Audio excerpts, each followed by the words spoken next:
Em nói là em không muốn làm cái này cái kia, có lỗi với người vợ, người mẹ, người cha gì đó, anh Hàn Quốc, anh Việt Nam gì đó, thì nó lại như thế này. Ừ. Cuộc sống này sẽ còn nhiều thứ phức tạp hơn là em tưởng tượng chỉ có chuyện là đúng hay sai. Có rất nhiều chuyện và đặc biệt đã liên quan đến tình cảm. Cái thứ không nắm được, không sờ được, không cầm được, không bỏ vào túi được, không bảo là tao cho mày 5 tình cảm, mày đưa lại cho tao 10 tình cảm sau 2 năm thì đấy, nó tình cảm là thứ đã khó rồi, mà lại là tình cảm khác giới giữa một người con trai và một người con gái thì lại càng khó để phân định được ai đúng hay ai sai. Lấy ví dụ đơn giản cho em để em dễ hiểu. Đang nổi tiếng bây giờ là vụ ly hôn 8.400 tỷ. Nói ai đúng hay ai sai rất khó em ạ. Ai đúng hay ai sai, không ai đúng, không ai sai. Đơn giản chỉ là sự việc nó là như thế. Vì vậy cái chuyện em thương ai, em yêu ai, hay là người đấy có tình cảm với em hay không, nó giống như là một bài toán của cuộc đời em vậy. Em đặt cược. Em đặt cược vào một người có vợ thì em phải nhận lấy là gì?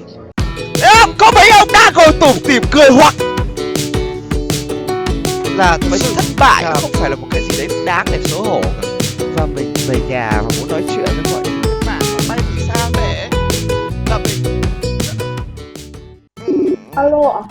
Xin chào. Em chào anh Kim Phiêu. Anh có thể gọi em bằng tên hay là như thế nào nhỉ? Em gọi em là Honey ạ. Honey là mật ong đấy hả? Đúng rồi ạ. Honey, em ơi tên dễ thương nhỉ? Em Honey ở đâu? Dạ, em đang ở Hà Nội ạ. Thế em đang ở Hà Nội, em ở Hà Nội được bao nhiêu lâu rồi? Em mới đến Hà Nội được khoảng hơn 6 tháng ạ. Hơn 6 tháng à? Thế quê em ở đâu nhỉ? Em ở Lào Cai ạ. Thế em xuống Hà Nội là để đi học hay làm gì? Em đi học ạ. Đi học, em đang học gì ở dưới đấy nhỉ? Em đang học quản trị kinh doanh đại học. Ok, bây giờ là thế hôm nay muốn lên đây tâm sự chuyện gì nào? Dạ, thực ra thì mình đã có một cái quyết định mà nó có như thay đổi toàn bộ suy nghĩ của em. Ôi, quyết định gì đấy? Bây giờ em trở thành tiếp viên karaoke này. Anh hỏi một cái nhỏ thôi. Là ý em ở đây là làm phục vụ ở trong quán karaoke hay là làm tay vịn ở trong quán karaoke? Làm tay vịn ạ. Em muốn tâm sự với anh theo chiều hướng nào nhỉ? Là để em tâm sự ra câu chuyện của em hay em muốn hỏi gì anh nhỉ? Em muốn tâm sự một cái góc của câu chuyện của em là cũng muốn hỏi ý kiến của anh. Cũng muốn nhận được những cái ý kiến, những cái đánh giá là khách quan từ phía anh về cái công việc này. Tại vì em đã nhìn thấy em gặp rất nhiều bạn cũng làm cái công việc như thế và cảm thấy các bạn ý cũng không đáng để mà bị về biểu định như thế này như thế kia. Xã hội thì người ta rất là bị hiếm. Rồi, tất cả những cái em đang nói, anh khi em lên show và đặc biệt là khi em nói chuyện với anh, kể cả khi anh ở trên show hay ở ngoài show, anh không phải là con người như vậy. Anh đã làm những cái show này rồi thì em phải biết là anh là con người gọi là thượng vàng hạ cám, là anh nói chuyện thoải mái nên em cứ gạt hết mẹ đấy mấy cái sang bên. Bây giờ này, để chúng ta dễ hiểu nhau hơn, ok? Thì anh sẽ nói quan điểm của anh trước rồi sau đó em kể câu chuyện của em rồi em hỏi anh, ok? Cho nó cho em thoải mái, ok? Anh đi không phải gọi là karaoke mà kiểu vào lựa ấy. Trong cuộc đời anh đến ngày hôm nay 2 lần. 2 lần. Thế là nhiều. Thế là nhiều, thế là cực ít. Có 2 lần sao lại là nhiều được? Thế là rất ít. Một lần là hồi anh mới về Việt Nam, anh không biết cái con gì hết. Bỗng một hôm bạn bè bảo là mấy ông anh trên cùng kêu là em ơi, đi hát karaoke. Đi thôi, ok, có vấn đề đâu, ok. Thì sau vừa vào đến phòng thì thấy có một dàn. Không, em là vội vã quá, cái quán của em nó nhanh quá rồi, cái quán của anh nó trầm ngâm hơn. Thì anh vào thì cũng có trái cây, có bia, hiểu không? Anh thì anh hồi đấy mới về cũng hát thì anh đã biết hát.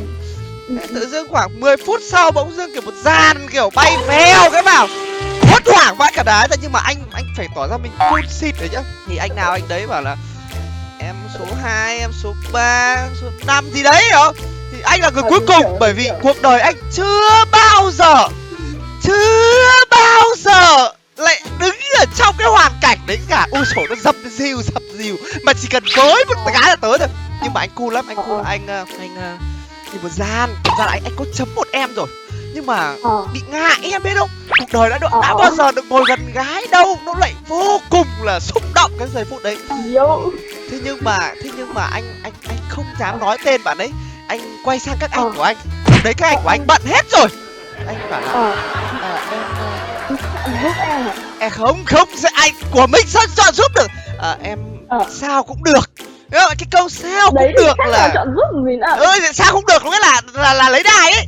Thế thì bỗng dưng cái ông anh mà rủ anh đi ấy thì chỉ cái bạn và đúng cái bạn mà anh chấm, em hiểu không? Thì là anh thích bạn đấy là anh cứ phải nhìn ánh mắt anh không biết cái đấy là mỗi người một ngành nghề, anh không hiểu rõ lắm phải không? Bạn ấy cũng tiến tới ngồi thì anh nhớ cả buổi có lúc nói chuyện đấy không để lại gì ấn tượng lắm, thì hát xong rồi thì đi về thôi, hôm đấy thì không có gì đặc sắc cả. Lần thứ hai anh ngồi đấy phải khoảng tiếng hơn. Thì đầu tiên là thật ra lần thứ ba thì anh chọn đại một bạn ngồi bên cạnh, bạn ấy rót bia, bạn mời anh, đương nhiên công việc mà, thì anh cũng nói chuyện thì anh có nói với bạn ấy như thế này, đấy là thứ nhất ấy là em đừng rót bia cho anh, em thích em cứ mở bia rồi em để dưới đất, ý anh vẫn thanh toán, bởi vì anh hiểu rằng đấy là công việc và thu nhập của em uống thì em thích uống em cứ uống, tất nhiên anh hiểu là mấy bạn đâu có thích uống. Cái thứ hai là em đừng rót cho anh, vậy thôi, anh thích thì anh tự rót, đấy là cái tính của anh vậy thôi. Sau đó anh đi ra thì anh cũng vẫn tiếp, kiểu người như anh gọi là kiểu người khó hiểu anh nhỉ. Anh đi tất cả những cái loại dịch vụ đấy anh đều như thế, anh đều như vậy, anh không phải là không thích mà có là con người anh không có đó. Anh ăn anh uống xong rồi thì sau đó là anh cũng hỏi chuyện em ở đâu, em làm thế mà câu chuyện tầm phào trên trời dưới biển đấy mà. Từ những cô gái làm dịch vụ từ A đến Z ấy, đến những cô gái đứng đường, cho đến những cô gái ở trong những tụ điểm, cho đến những cô gái làm online Zalo, anh đều nói chuyện qua rồi, vì nhiều lý do chứ không phải là anh đi cái đấy anh mới nói chuyện với họ. Vì rất nhiều lý do, và vì anh là con người rất là hào sảng, anh thích nói chuyện với mọi người để biết câu chuyện của mọi người, muốn được nghe mọi người để biết thêm về cuộc sống, nên anh nói chuyện với rất nhiều. Anh hỏi em một câu hỏi được không? Dạ, anh cứ hỏi đi ạ. Trong lúc mà em đi tìm việc ấy, em có tìm được công việc nào không? Và không có, em tìm được ở tiệm váy. Vậy thì theo em là cái nghề em đang làm là phù hợp nhất với em? Thì bây giờ em đang làm quán quán ăn của người Hàn Quốc. Thế nhưng mà em còn làm cái công việc ở trong quán karaoke không? Em không, em nghỉ cũng được hơn 1 tháng rồi. Lý do em nghỉ là gì? Nhiều lý do, thì mọi người dị nghị, mọi người thế này thế kia, rồi cả sau này chả may người ta biết là mình làm cái này thì rất là nó ảnh hưởng. Với cả cái quan trọng nhất ý, nó là làm nó rất là nguy hiểm, nguy hiểm cực kỳ. Tại vì đi làm không chỉ ở trong karaoke, nhưng mà như 2 lần anh đi mà phục vụ cả những cái người hay lắm. Thế em làm đấy được mấy tháng? Em làm được hơn 2 tháng. Có kiếm được gì không? Em đủ đóng học phí của học kỳ 1 và sắm sửa đầu năm đi học, với cả thế thôi ạ. Anh khi mà anh đến gặp những cái cô gái làm ở karaoke thì anh nghĩ gì về họ? Anh có bao giờ nghĩ là mình sẽ người ta có một cái nghiêm túc với mình ý, thì liệu anh có chấp nhận được một cô gái như thế không? Ok, anh hiểu câu hỏi của em. Thứ nhất là anh chưa từng thích một cô gái nào làm việc liên quan đến những công việc như vậy. Đấy là cái thứ nhất, là anh chưa từng, nên anh không biết là khi anh thích những cô gái đấy thì sẽ như thế nào. Anh chưa từng, vì thứ nhất anh không phải là không thoải mái, không đã không cái đấy đã không phải là gu của anh rồi. Đến cả đi cái đó anh còn không phải là gu của anh. Đi chỉ để enjoy, để thả lỏng, để thoải mái một buổi tối thôi, anh còn không. Và anh không cảm thấy thoải mái một chút nào hết.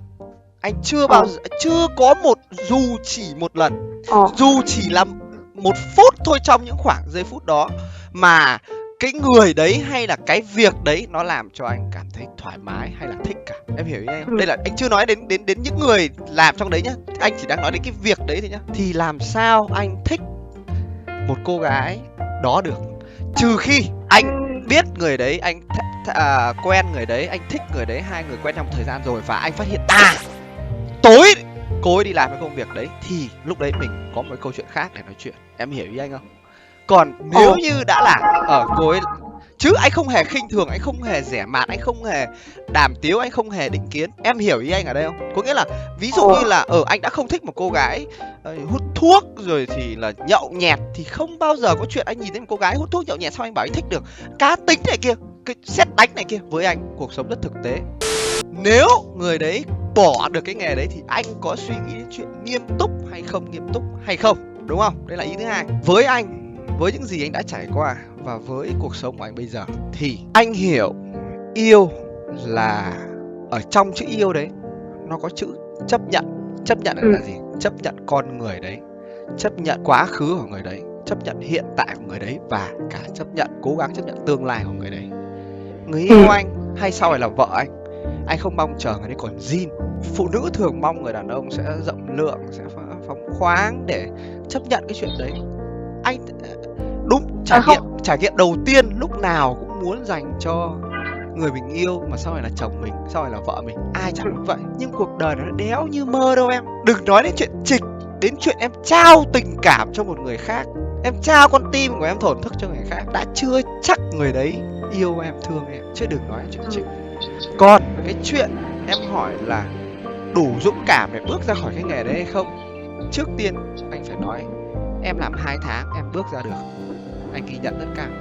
Anh nói thật, anh rất tôn trọng những người làm nghề đấy.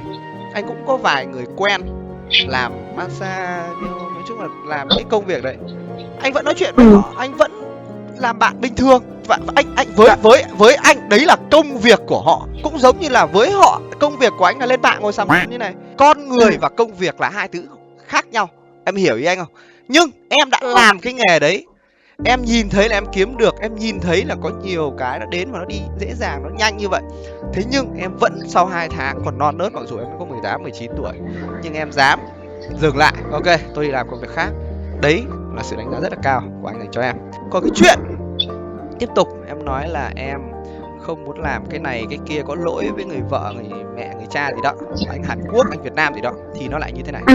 Cuộc sống này sẽ còn nhiều thứ phức tạp hơn là em tưởng tượng chỉ có chuyện là đúng hay sai. Có rất nhiều chuyện và đặc biệt đã liên quan đến tình cảm. Cái thứ không nắm được, không sờ được, không cầm được, không bỏ vào túi được, không bảo là tao cho mày 5 tình cảm, mày đưa cho tao 10 tình cảm sau 2 năm thì đấy, nó tình cảm là thứ đã khó rồi, mà lại là tình cảm khác giới giữa một người con trai và một người con gái thì lại càng khó để phân định được ai đúng hay ai sai. Lấy ví dụ đơn giản cho em để em dễ hiểu. Đang nổi tiếng bây giờ là vụ ly hôn 8.400 tỷ. Nói ai đúng hay ai sai rất khó em ạ. Ai đúng hay ai sai, không ai đúng, không ai sai. Đơn giản chỉ là sự việc nó là như thế. Vì vậy cái chuyện em thương ai, em yêu ai, hay là người đấy có tình cảm với em hay không, nó giống như là một bài toán của cuộc đời em vậy. Em đặt cược vào một người có vợ thì em phải nhận lấy là gì? Sau này nếu vỡ lở thì em ăn đủ, em ăn cá, đúng không? Đổi lại là gì? Em không cần phải có trách nhiệm với người đàn ông đấy. Em không cần phải lo về gia đình, không cần phải chăm sóc, không cần phải lo toan hai bên cuộc sống. Đi phải rảnh rỗi vãi. Mỗi lần anh ấy sang Việt Nam anh ấy cho mình khoảng đi phải mấy trăm triệu phải không? Đi chơi, không? Quẩy, bay lắc rồi này kia. Còn nếu em chọn một thằng cỡ tuổi em 19 tuổi, dè dặt, trong túi đi mẹ mày dắt đít còn chưa nổi 10 triệu phải không? Cố gắng đi làm một tháng 2-3 triệu phải không? Trứng trông quán hay là bảo vệ gì đấy bình thường. Thế nhưng đổi lại là gì? Nó sẽ em yêu em đi mẹ hết lòng phải không? Hàng ngày chỉ đi làm về nó chỉ mẹ gọi em là bầu trời, nó đi chơi với em một tí nữa là đi mẹ vãi. Tiếp tục khác nữa, nếu em yêu một anh cỡ khoảng gần 30 tuổi như anh đi, chưa có vợ phải không? Công việc ổn định rồi, mọi thứ đều đề huề, thì đánh đổi lại là gì? Em sẽ được chăm sóc, em sẽ được cưng chiều, em sẽ được chia sẻ, em sẽ được dạy bảo cuộc sống này. Đi với anh này thì nó sẽ bị như vậy này, đi với thằng này thì sẽ như thế này này, đi với con kia công việc nó sẽ như vậy này. Đổi ngược lại, em sẽ mất cái gì? Những thằng mà đã gần 30 tuổi, mọi thứ ổn định hết rồi ấy, mà cho em được tất cả những điều đấy, đánh đổi lại là gì? Gái theo nó đéo thiếu, thượng vàng hạ cám, ok? Nó là tức là kiểu dạng như là không bao giờ thiếu, và những thằng đấy nó cũng không cần gái. Bởi vì sao? Nó đâu có cần, nó cũng tự lo được cuộc sống của nó rồi, nó tự lo được hết tất cả mọi thứ của nó rồi. Bây giờ nó cần một người vợ lấy làm vợ, đúng là đẻ con chăm sóc gia đình thôi.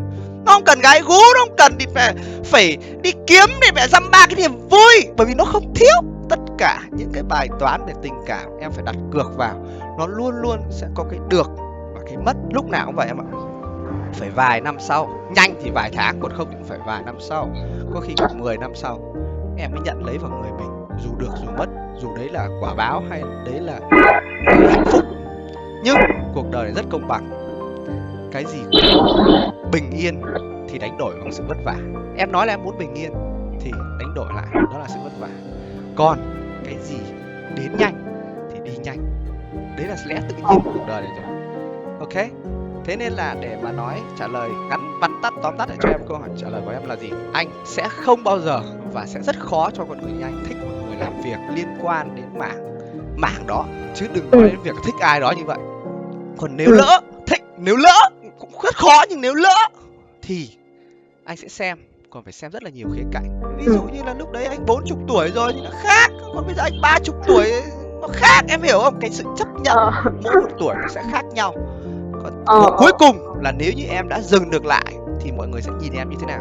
Với anh nhìn em là con người của em có học thức không, đầu óc em có tử tế không, trái tim em có nhân hậu không, điều đấy với anh quan trọng, chứ không phải là 2 tháng trước thì mẹ con này làm tay vịn này, mẹ trịch mấy thằng Hàn Quốc. Với anh điều đấy không thành vấn đề. Với anh đấy là quá khứ của em, câu chuyện của em. Anh cũng có nhiều lỗi lầm nha, anh có rất nhiều lỗi lầm, anh có rất nhiều bài học, anh có rất nhiều lần vấp ngã. Con người của anh vẫn không thay đổi, mặc dù anh trải qua rồi. Anh không thích, và đến bây giờ em có đưa tiền cho anh đi bia ôm anh cũng không thích. Nhưng anh lại cực kỳ thích đi với một cô gái bình thường, đi uống cà phê ở trong một quán ở đó, nghe một cái bài nhạc chill acoustic ở đó, ngồi nói chuyện với nhau. Thấy nữa cô gái này tử tế, có đầu óc. Nếu bây giờ em còn rất là trẻ, nếu em yêu ai thì phải hiểu một điều này, hay là có tình cảm thằng nào ấy, nên có tình cảm với nhiều thằng ở đấy, không phải là cùng lúc, gọi là theo cái cảm xúc của cá nhân. Nhưng như anh nói vậy, thấy không, mỗi thằng nó sẽ cho em một cái cảm giác khác nhau, và em sẽ lựa với tính cách, với hoàn cảnh, với gia đình, với cuộc sống của em thì thằng nào sẽ phù hợp với người phù hợp nhất. Nhưng không phải là cùng lúc nhá, cùng lúc là banh xác á.